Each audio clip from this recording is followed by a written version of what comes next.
The MBT-70 main battle tank was a weapon jointly developed by the United States and Germany in the 1960s, with the hope of creating a universal tank that could gradually be unified and used by NATO countries. However, the project was ultimately unsuccessful and was cancelled in 1971. During the 1960s, tank design was in a period of great chaos. This era saw heightened tensions between the two major camps, with the United States and NATO-equipped M60 series and Leopard I main battle tanks facing off against the armored forces formed by the 5 pairs of load-bearing wheels. Although the numbers were insufficient, they each had their advantages in terms of performance. However, with the introduction of opponent models such as the T-62, these advantages were lost. In order to maintain technological superiority in armored forces and increase the chances of success in a potential major war, multiple joint tank development projects were launched within NATO, including the joint development of a new generation of main battle tanks by the United States and West Germany. There were high expectations for this collaboration between the two technological giants. In addition to the military competition, the tank design field in the 1960s was still influenced by the ideas of the uselessness of armor and the emerging universal missile ideology, both of which affected the design of the MBT-70 tank. Since it was a joint effort between the United States and Germany, both sides had to contribute their expertise to avoid the failure of previous tank projects. Furthermore, if a tank utilized more of its own country's high technology, that country could gain more control and benefits in future production and sales. It is said that success and failure both have their own causes, and this sincere investment by both sides still had a certain influence on the project's ultimate termination. Initially, the tank's power was equipped with a gas turbine engine from the United States, which, although powerful, was not yet mature enough for use in tanks. As a result, a later decision was made to use a diesel engine from Germany.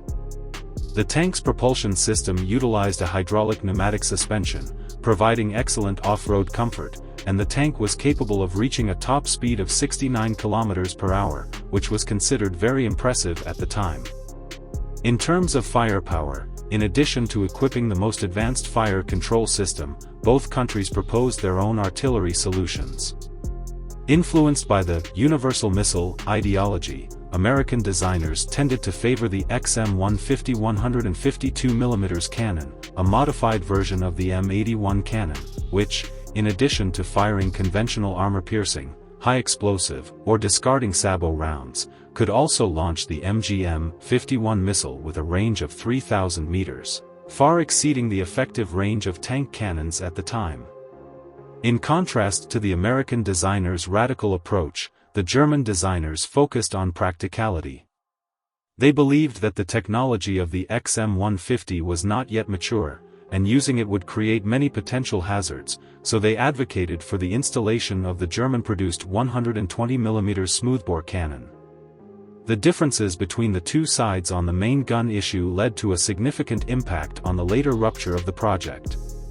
However, the two sides did reach an agreement on the secondary weapons, with a 20mm machine gun and a 7.62mm coaxial machine gun being installed on top of the tank turret.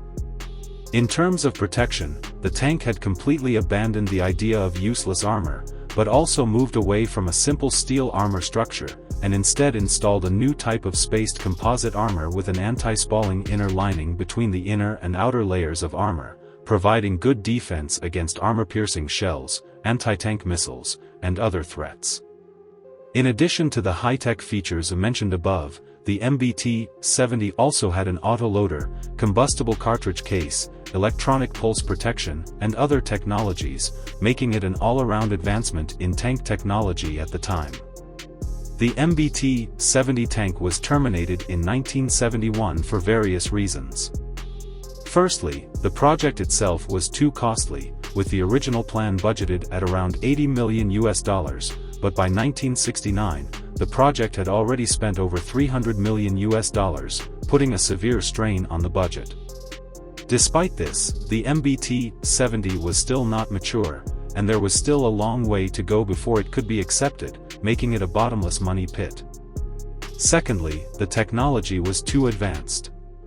In order to make the tank fully ahead of its time, the MBT-70 boldly adopted new technologies in various aspects, many of which were still in the development stage or in need of improvement, such as the combustible cartridge case, which could not function properly in damp areas.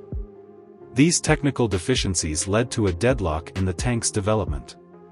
Although both countries later abandoned the MBT-70, this collaboration not only accumulated a lot of design experience, but also gained some technological knowledge from each other. The result of this was the famous Leopard 2 main battle tank and the M1 main battle tank.